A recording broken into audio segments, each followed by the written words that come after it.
तो स्टूडेंट आज हम बात करेंगे आपकी क्लास नंबर होगी ये आपकी 4। ठीक है, क्लास नंबर 4 होगी जो कि किसकी होगी, पाइथन की न्यू सिलेबस M3R5। ठीक है, तो सी लैंग्वेज की जो क्लासेस है वो कंप्लीट अवेलेबल है, उसको आप ज्वाइन कर सकते हैं या परचेज कर सकते हैं, या फ्री वाली जो क्लासेस हैं आप उसको भी देख सकते हैं। ठीक है, और पीडीएफ नोट्स सभी के अवेलेबल हैं। गेस्ट पेपर भी आपके जुलाई के लिए बना दिए गए हैं, आप उसको भी परचेज कर सकते हैं। अगर जुलाई में एग्जाम होता है तो अच्छी बात है, और डेट बढ़नी तो जहाँ तक तय है क्योंकि रिजल्ट आपका ऑलरेडी लेट है। रिजल्ट की अपडेट मैंने आपको दी थी लास्ट वीडियो में, इस वीक आने का चांस है, तो हो सकता है कि आपको 25 से 30 के बीच में देखने को मिल जाए। और नाइलेट ने अभी रिप्लाई दिया है कि आपका जो रिजल्ट है वो अपडेट होगा वेरी सून। ठीक है, तो कंटिन्यू आप चैनल में बने रहे। चैनल पे नए हैं तो सब्सक्राइब जरूर कर लें, जिससे कि हम आपको वीडियो और अपडेट देंगे। बाकी जितने भी हमारे सोशल नेटवर्क हैं, टेलीग्राम का ग्रुप यहाँ पे अवेलेबल है, उसको आप ज्वाइन कर लें या व्हाट्सएप को ज्वाइन कर लें, आपको अपडेट मिल जाएगी। तो आज हम बात करेंगे पाइथन के एक और नए चैप्टर की। लास्ट 3 चैप्टर मैंने आपको अपडेट कर दिए थे, काफ़ी अच्छी क्लासेस रही हैं। एक ये है, एक ये है, और एक यहाँ पे आपकी पड़ी हुई है। ठीक है, तो इन तीनों क्लासेस को देख लें। इन तीनों का प्लेलिस्ट मैंने एक बना दिया है पाइथन जुलाई 2021 के नाम से। ठीक है, उसको आप देख सकते हैं, और ये फ्री ऑफ कॉस्ट मैं आपको दे रहा हूँ। इसमें मैंने किसी स्टूडेंट को इन्वॉल्व नहीं किया है। बाकी अगर फुल कोर्स आपको परचेज करना है चैप्टर वाइज, तो वो पूरा कोर्स हमारे पास अवेलेबल है, क्योंकि वो हमने लास्ट ईयर आपके लिए रिकॉर्ड कर दिया था।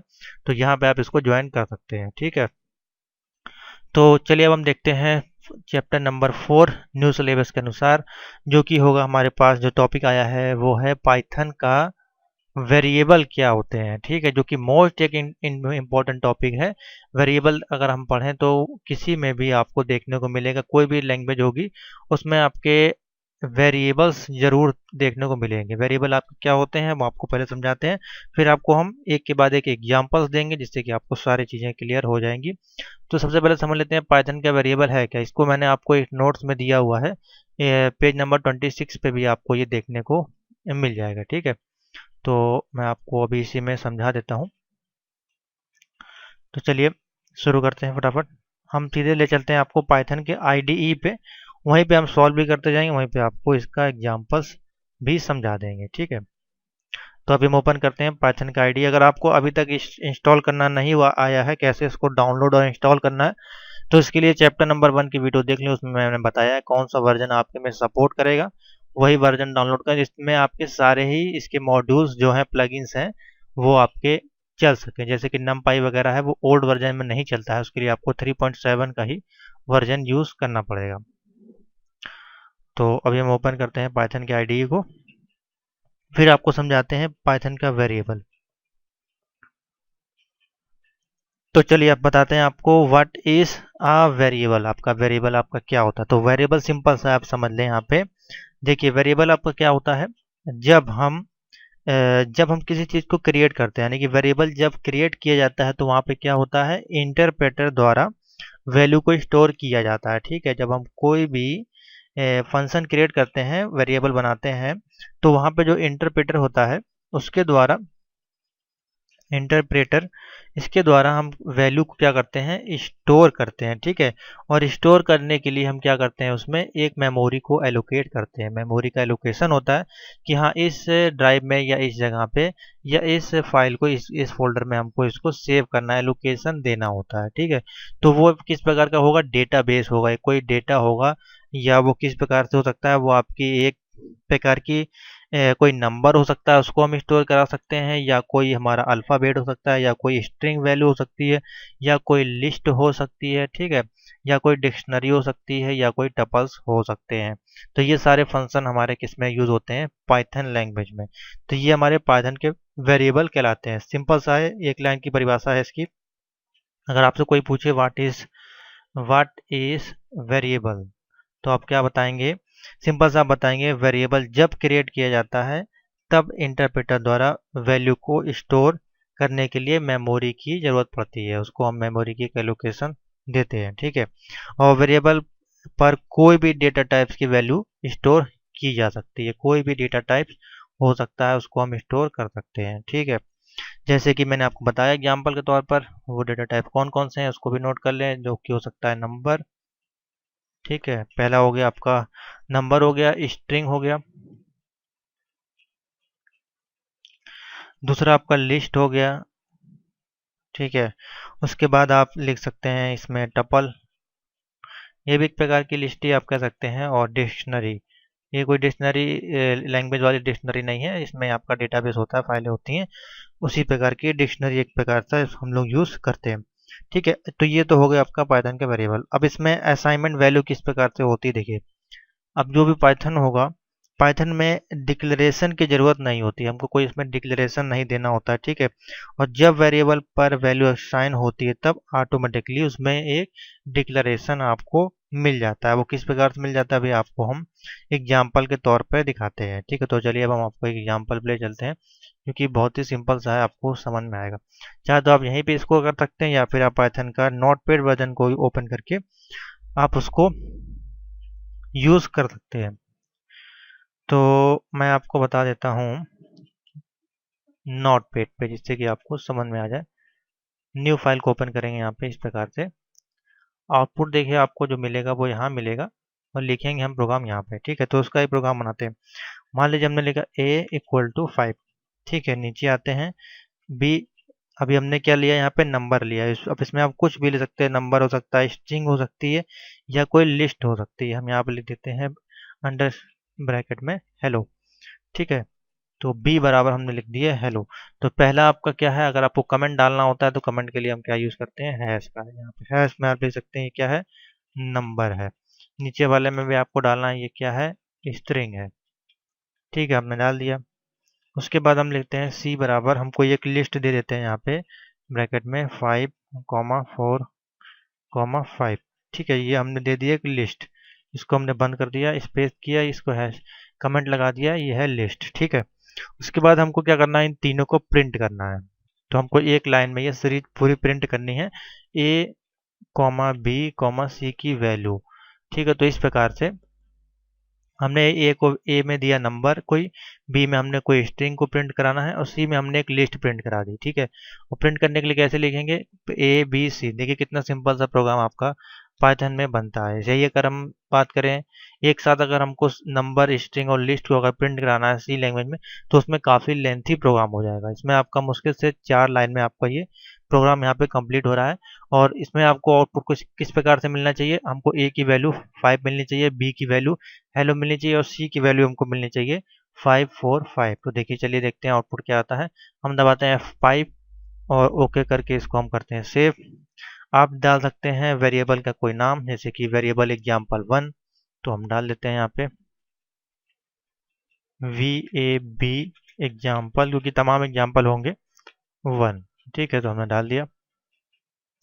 अब बगल में आपको आउटपुट विंडो पे इसकी ऑप्शन मिल जाएगी 5 हेलो और 545। देखिए मिल गया 5 हेलो और 545। ठीक है, इस एग्जाम्पल को हम कहते हैं असाइनमेंट वैल्यू, अपने आप ऑटोमेटिकली वो आपको दे देता है। ठीक है, तो ये हो गई असाइनिंग वैल्यू टू वेरिएबल। दूसरा है हमारा चेंजिंग वेरिएबल वैल्यू। अब ये पाइथन में जो आपकी वेरिएबल की वैल्यू चेंज होती है वो रीअसाइन की जा सकती है। किस प्रकार से रीअसाइन की जा सकती है, जैसे कि मान लीजिए हमको ये प्रिंट करना है, अभी तो हमारा ये एक ही लाइन सीरीज में प्रिंट होके आ रहा है, हमको इस प्रकार से प्रिंट नहीं करना। हम चाहते हैं कि 5 फिर हेलो फिर नीचे ये प्रिंट हो। तो देखिए किस प्रकार से शो करेंगे, बहुत ही ईजी है। तो सेम चीज़ है, अब हमको क्या करना है, इसको प्रिंट जो है इसको लिखने का तरीका है, इसको चेंज कर देना। अब जैसे यहाँ पे हमने लिखा a बराबर 5, अब इसी के नीचे आ जाएंगे, हम लिख देंगे प्रिंट, प्रिंट क्या करा देंगे a। हो गया, सिंपल सा तरीका है, और इसमें कोई ज़्यादा आपको नहीं करना है।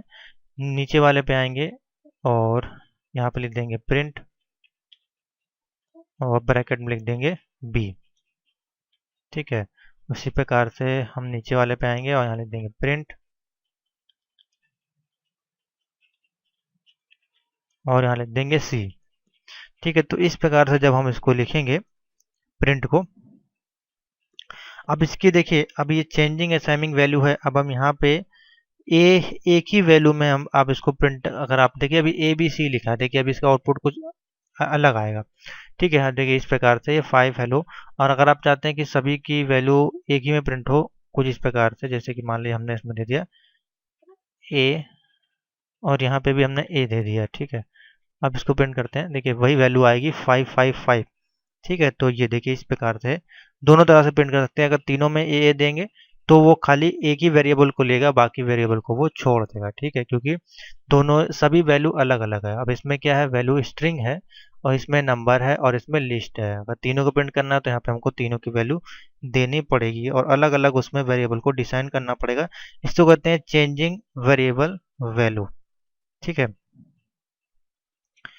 तो समझ में आ गया। अब यहाँ पे हम बैक कर लेते हैं कंट्रोल जेड से, यहाँ पे सी कर लेते हैं, यहाँ भी कर लेते हैं, सेव करते हैं। देखिए आपको आउटपुट मिल जाएगा 5 वैल्यू और 545, तीनों की अलग अलग वैल्यू स्टेप बाय स्टेप आ जाएगी। या तो आप एक लाइन में प्रिंट कर सकते हैं इस प्रकार से, या फिर इस प्रकार से। नेक्स्ट इसमें आते हैं। नेक्स्ट जो है इसमें है assigning value assigning single value to multiple variable. अब यहाँ पे हमको मल्टीपल वेरिएबल है एक ही कॉलम में दिए गए। मान लीजिए इस प्रकार से एग्जांपल समझते हैं। मान लीजिए कोई वैल्यू इस प्रकार से दी है, A equal to B equal to C equal to D. इसको स्पेस इस प्रकार से दे दें आप। मान लीजिए एक ही में सिंगल आपको वैल्यू दी गई है सारी, और डी इक्वल टू दिया गया है आपका यहाँ पे हेलो। इस प्रकार से मान लीजिए वैल्यू दी गई। ठीक है, इसको कहते हैं पाइथन में एक ही वैल्यू, एक से ज़्यादा अगर वेरिएबल असाइन की जाती है तो वहाँ पे इसको मल्टीपल वेरिएबल के रूप में डिफाइन किया जाता है। और कैसे इसको निकालेंगे, तो देखिए इसको निकालने का बहुत ही सिंपल तरीका है, बहुत ही अच्छा एक तरीका है। एक तरह से ये एक अकॉर्डिंग टू ऑर्डर के अनुसार आपका ये काम करता है। ठीक है, तो देखिए किस प्रकार से काम करेगा। अब इसके लिए हमको एक ही लाइन प्रिंट करना है, यानी कि हमको एक ही। अब देखिए इस क्वेश्चन में इसका एग्जांपल का मतलब क्या है, यानी कि ए की वैल्यू, बी की वैल्यू और सी की वैल्यू, डी की वैल्यू, सभी की वैल्यू बराबर है, यानी कि हेलो हमको प्रिंट होना चाहिए। यानी कि ए में भी हेलो, बी में भी हेलो, सी में भी हेलो और डी में भी हेलो आना चाहिए। ठीक है, तो ये यहाँ पे बेसिकली कहा जा रहा है। अब ये कैसे होगा, सिंपल सा तरीका है।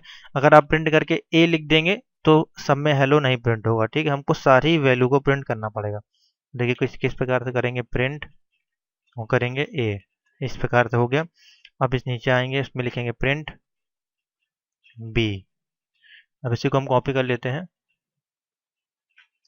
और नीचे आके हम पेस्ट कर देंगे 4 बार। ठीक है, यहाँ पे कर देंगे सी और नीचे वाले में कर देंगे डी और इसको हम सेव करेंगे। तो ये देखिए जैसे हम सेव करेंगे तब आपका चारों में ए बी सी डी जो आपकी चारों की वैल्यू बराबर थी और उनकी वैल्यू क्या थी, हेलो। उसमें हमने क्या स्टोर कराया, हेलो को। तो यहाँ पे देखिए चारों में हेलो आपका स्टोर होके आ गया। ठीक है, तो इसको कहते हैं असाइनिंग सिंगल वैल्यू को, किसी एक वैल्यू को मल्टीपल वेरिएबल में क्रिएट करना। समझ में आ गया। नेक्स्ट आते हैं, इसी में है असाइनिंग वैल्यू तो assigning value to variable order according to order के अनुसार, यानी कि पाइथन के क्रम अनुसार वेरिएबल पर जो वैल्यू स्टोर की जाती है वो किस प्रकार से करते हैं, मल्टीपल वैल्यू को। जैसे कि मान लीजिए फॉर एग्जांपल से हम यहाँ पे बताते हैं आपको। जैसे कि मान लीजिए यहाँ पे दिया है हमने कोई वैल्यू ए बी सी। ठीक है, इस प्रकार से कोई वैल्यू है और इक्वल टू में हम स्टोर करा रहे हैं 1।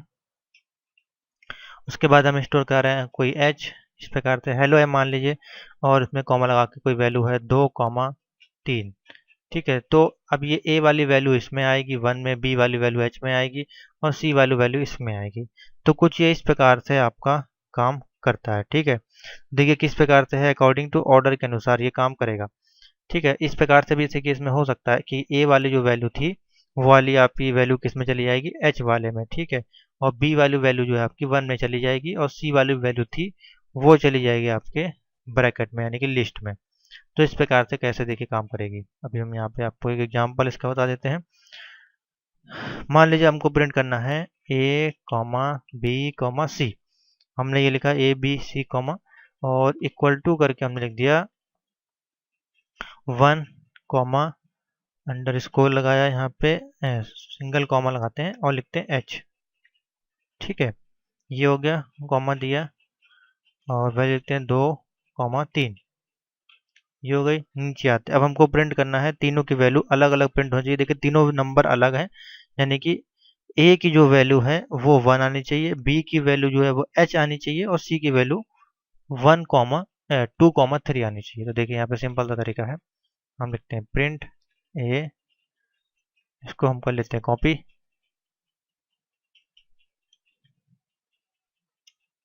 वी कंट्रोल वी और यहाँ पे कर लेते हैं बी, यहाँ कर लेते हैं सी। सेव करेंगे, देखिए वैल्यू किस प्रकार से आएगी 1H2,3 आ गई। अब देखिए इसमें थोड़ा सा चेंजमेंट करते हैं, मान लीजिए इसमें हम कर लेते हैं ए और इसमें भी कर लेते हैं ए। अब देखिए इसे 1 ही प्रिंट होके आएगा, ठीक है, तीनों में। उसी प्रकार से मान लीजिए यहाँ पे हम कर लेते हैं सी। अब देखिए किस प्रकार से वैल्यू प्रिंट आएगी, 1 पहले आ जाएगा, 2,3 फिर 1 आ जाएगा। तो बहुत ही सिंपल सा होता है, इसको वेरिएबल को किसी भी तरह से आप प्रिंट करा सकते हैं, किसी को भी पहले करा सकते हैं, किसी को भी हम यहाँ पे बाद में प्रिंट करा सकते हैं। तो ये इससे अच्छा फीचर्स आपको देखने को नहीं मिलेगा, देखिए इस प्रकार, ठीक है। तो ये बहुत ही अच्छा फीचर्स है वेरिएबल का, आपको वो ऑटोमेटिकली आपका मल्टीपल वैल्यू को एलोकेशन कर लेता है। नेक्स्ट टॉपिक पे आते हैं। अब वेरिएबल कंकेटेशन है इसमें, ठीक है। वेरिएबल कंकेटेशन का मतलब क्या होता है, देखिए पाइथन में एक ही डेटा टाइप आपके वेरिएबल कंकेटेशन किए जा सकते हैं। जैसे कि एग्जांपल के तौर पर हम देखें तो वो क्या होता है आपका इसमें एग्जांपल str, जिसको बोलते हैं स्ट्रिंग, str इसका शॉर्ट में इस प्रकार से लिखते हैं, इसको स्ट्रिंग फंक्शन बोला जाता है, ठीक है, स्ट्रिंग फंक्शन। तो इसका इस्तेमाल जो किया जाता है ऑब्जेक्ट को इंटीजर से स्ट्रिंग में कन्वर्ट करने के लिए किया जाता है। कोई ऑब्जेक्ट है उसको स्ट्रिंग वैल्यू को आपको कन्वर्ट करता है, इंटीजर वैल्यू को स्ट्रिंग में कन्वर्ट करता है। फॉर एग्जांपल देखिए किस प्रकार से काम करेगा, समझ में आ गया होगा आपको। देखिए बहुत सिंपल सा है, मान लीजिए हमने a बराबर लिखा 1 और b बराबर लिखा 2, ये लिखा। अब हमको इसको प्रिंट करना है, ठीक है। अब देखिए कैसे ये इंटीजर वैल्यू को कन्वर्ट करेगा स्ट्रिंग वैल्यू में। अब इसको प्रिंट करना है, हमको दोनों को प्रिंट करना है, यानी कि प्लस ए प्लस, हमको दोनों को ऐड करना है, ए प्लस बी हम इस प्रकार से लिख देंगे और इसको सेव कर देंगे कि ऐड हो जाएगा। देखिए 3 आ गया इसका आउटपुट, ठीक है। लेकिन हमको ये नहीं करना है, हमको क्या करना है, ये सिंपल सा आपका प्रिंट हो गया और हमको करना है वेरिएबल कंकेटेशन और इंटीजर को स्ट्रिंग में कन्वर्ट करना है। तो देखिए आप स्ट्रिंग में कन्वर्ट करने के लिए हम लिखेंगे यहाँ पे प्रिंट और ब्रैकेट को ओपन करेंगे, यहाँ पे लिखेंगे str, ठीक है। अब स्ट्रिंग में पहली वैल्यू देंगे a, उसके बाद लगाएंगे प्लस और उसके बाद str b और ब्रैकेट को कर देंगे बंद। अब इसको रन कराएंगे, देखिए किस प्रकार से वैल्यू आएगी। अब यहाँ पे वैल्यू आ रही है आपकी, कितनी आ रही है, देखिए 12 आएगा आंसर, ठीक है।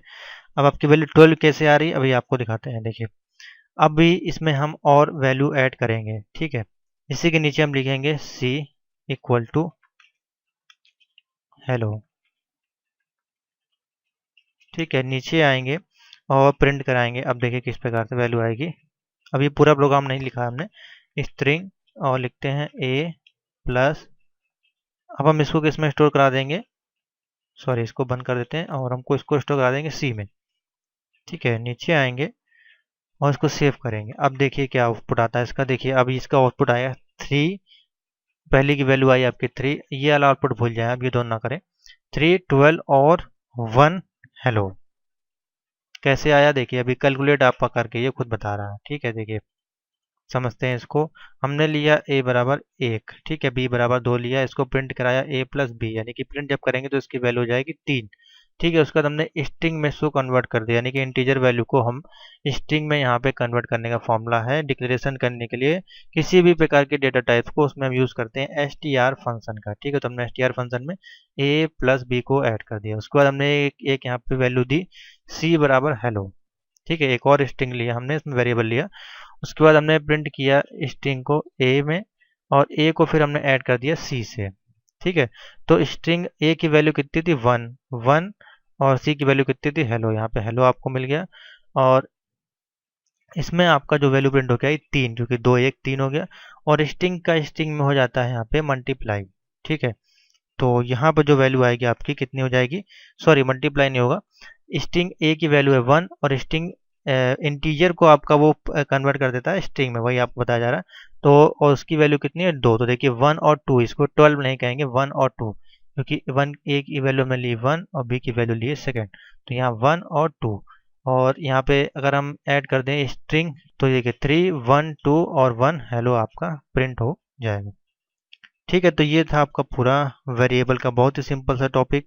इसी में हमारे पास 2 टाइप्स के वेरिएबल होते हैं, इसको भी फटाफट देख लेते हैं क्योंकि फिर अलग से हम इसकी वीडियो नहीं बनाएंगे। तो हमने जब सी लैंग्वेज वगैरह पढ़ा था तो उसमें हमको फंक्शन में वेरिएबल मिलते थे जिसको कि हम बोलते थे लोकल वेरिएबल, ठीक है। और दूसरा होता था हमारे पास ग्लोबल वेरिएबल। तो सेम हमारे पास पाइथन में भी दो ही प्रकार के वेरिएबल होते हैं। पाइथन में दो प्रकार के वेरिएबल आपके होते हैं, पहला होता है लोकल वेरिएबल, दूसरा होता है ग्लोबल वेरिएबल। एक एक एग्जांपल समझ लेते हैं, आपका वेरिएबल टॉपिक खत्म हो जाएगा। बहुत ही छोटा सा है, सिंपल सा है, ठीक है। इसको हम क्लोज कर लेते हैं, फिर से विंडो को एक्टिवेट करेंगे यहाँ पे।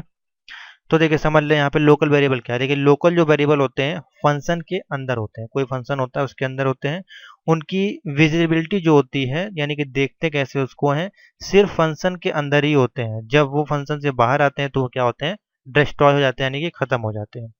सेम उसी प्रकार से है ग्लोबल वेरिएबल। ग्लोबल वेरिएबल क्या होते हैं, फंक्शन के बाहर होते हैं। उनकी विजिबिलिटी जो होती है वो फंक्शन के अंदर और बाहर होती है, यानी कि दोनों साइड में होती है, और उनका स्कोप पूरे प्रोग्राम पर होता है। समझ में आएगा, ये अंतर है।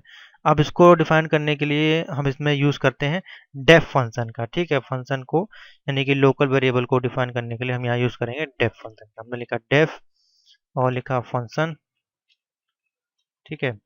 अब यहाँ प्रिंट करेंगे हम a इक्वल टू 5, हमने कोई वैल्यू दी, ठीक है। देखिए इसमें एरर आपको आएगा, ठीक है। अब यहाँ पे ये क्या आपका लोकल वेरिएबल का फंक्शन है। अब हम इसमें प्रिंट कर रहे हैं a, ठीक। इसमें लगाते हैं फंक्शन प्रिंट a। ये हमने लिखा लोकल वेरिएबल का फंक्शन। अब इसमें हमको क्या प्रिंट होना चाहिए, ए प्रिंट होना चाहिए, ठीक है। लेकिन इसमें आपको एरर भी आएगी। देखिए मैं आपको दिखाता हूँ प्रिंट करके। देखिए यहाँ पे एरर आ रही है, ठीक है, क्योंकि फंक्शन का कोई यहाँ पे सिंटैक्स हमने डिक्लेरेशन नहीं किया। सॉरी, यहाँ पे हमने एक चीज लगाना भूल गए, ये, ठीक है। अब देखिए प्रिंट होके आएगा कुछ इस प्रकार से। तो देखिए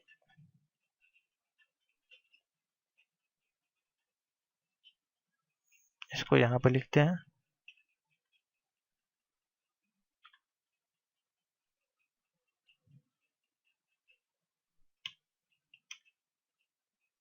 ठीक है। तो ये देखिए यही मैं आपको बताना चाह रहा था। देखिए 5 आपका प्रिंट हो जाएगा, लेकिन आपको लिखेगा trace back most recent call record. अब यहाँ पे देखिए प्रिंट ए जो आ रहा है बोला है नेम एरर, यानी कि ए इज नॉट डिफाइंड।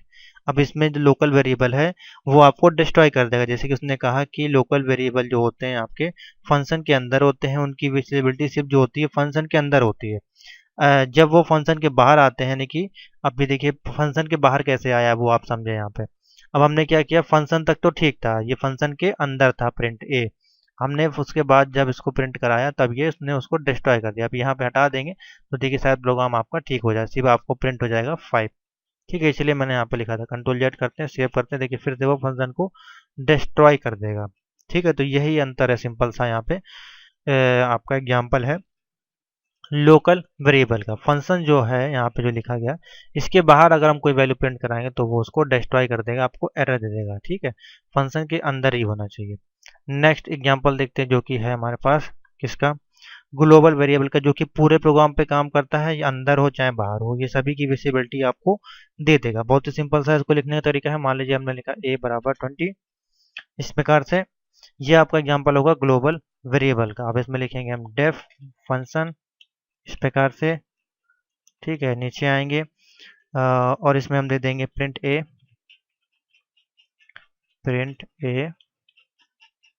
ठीक है। और फिर से हम इसमें देंगे यहाँ फंक्शन, और इसके आगे लिखेंगे हम प्रिंट ए। अब देखिए सेम उसी तरीके का लिखने का तरीका, लेकिन थोड़ा सा आपको अलग यहाँ पे दिखेगा। अब पहले वाले प्रोग्राम में हमने क्या लिखा था, डेक फंक्शन को पहले यूज किया था, ठीक है। और उसके बाद हमने यहाँ पे एक वेरिएबल दिया था, प्रिंट ए कराया था, और फंक्शन के बाद फिर से हमने उसको प्रिंट किया था। लेकिन ग्लोबल वेरिएबल जो होते हैं वो फंक्शन के बाहर भी लिख सकते हैं, यानी कि तो पहले हमने लिख दिया, पहले वेरिएबल को ले लिया यहाँ पे a बराबर 20, फिर हमने डिक्लेरेशन लगाया यहाँ पे डेफ फंक्शन, प्रिंट कराया इसको, फिर ये देखिए बाहर गया और फिर से इसको प्रिंट कराया, यानी कि अंदर हो या बाहर हो ये पूरे प्रोग्राम पे काम करता है, ठीक है। तो वही इसका कहने का तरीका है। तो देखिए अब आपको सिर्फ इसमें आउटपुट मिलेगा, यानी कि अब दो बार आपको 2020 प्रिंट होगा। एक बार फंक्शन के बाहर भी उसने आउटपुट दिया, एक बार फंक्शन के अंदर भी इनपुट दिया, ठीक है। देखिए यहाँ पे एक बार आउटपुट दिया, एक बार यहाँ पे। अगर किसी एक को हम कम कर देते हैं तो आउटपुट आपको फिर एक ही 20 दिखाई देगा, देखिए इस प्रकार से, ठीक है। कंट्रोल जेड करते हैं, ऊपर वाला मिटाते हैं, ये वाला प्रिंट हटाते हैं, तब देखिए आपको ये फंक्शन को फिर आपको बंद करना पड़ेगा, सॉरी हाँ, ठीक है। तो ये देखिए एरर आती जाएगी, इसलिए मैं कह रहा दोनों फंक्शन आपके लगेंगे। लेकिन अगर बाहर वाला फंक्शन हटा देंगे तो आपका 120 प्रिंट होने से हट जाएगा। ठीक है, तो यहीं तक रखते हैं फिलहाल। इसमें काफ़ी सारे हैं एग्जाम्पल्स। फिलहाल जो बेसिक्स एग्जाम्पल थे वो मैंने आपको बता दिए। कुछ और एग्जाम्पल्स हैं जैसे कि मैं आपको बताना चाहूँगा, अगर आप समझें इसको। सिंपल सा क्रिएटिंग वेरिएबल किस प्रकार से करते हैं, तो बहुत ही सिंपल सा है। जैसे कि कुछ एग्जांपल्स आपको देते हैं। जैसे मान लीजिए x बराबर लिया हमने 5, ठीक है, और y बराबर हमने दे दिया किसी का नाम, जैसे कि मान लीजिए हमने दिया राज, इस प्रकार से। और इसको हमको प्रिंट कराना, दोनों की वैल्यू अलग अलग, प्रिंट x और प्रिंट y। इसको सेव किया, दोनों की वैल्यू प्रिंट हो जाएगी, आ जाएगी 5 और राज। ठीक है, बहुत ही सिंपल सा इस प्रकार से आप कर सकते हैं। इसी प्रकार से अगर आपको कोई एक ही वैल्यू प्रिंट करनी है दोनों ही नाम से, तो देखिए एक को वो स्किप कर देगा। जैसे कि मान लीजिए यहाँ पे हमने लिखा x बराबर 5 और यहाँ पे लिख देते हैं x बराबर 5, और यहाँ पे हम सिर्फ एक ही को प्रिंट कराते हैं, कुछ इस प्रकार का। देखिए तो देखिए एक ही प्रिंट होगा, सिर्फ ये राज को ही प्रिंट करेगा, नेक्स्ट वाली वैल्यू को ही प्रिंट करेगा। अगर यहाँ पे हम कर देते हैं दोनों को, देखिए तब क्या होता है, तो उस केस में ये आपको एरर दे देगा, y इज नॉट डिफाइंड। ठीक है, तो ये है, इस प्रकार से ये काम आपका करता है पूरा लोकल वेरिएबल। आशा करते हैं आपको समझ में आ गया होगा। बहुत ही सिंपल सी क्लास थी, बहुत ही अच्छे से मैंने एक्सप्लेन किया है। वीडियो अच्छी लगी तो लाइक और शेयर जरूर कर दें, और इस पीडीएफ नोट को परचेस कर लें, इससे आप प्रैक्टिस कर सकते हैं। इसमें सारे एग्जाम्पल हमने दिए हुए हैं। ठीक है, तो थैंक यू फॉर वॉचिंग।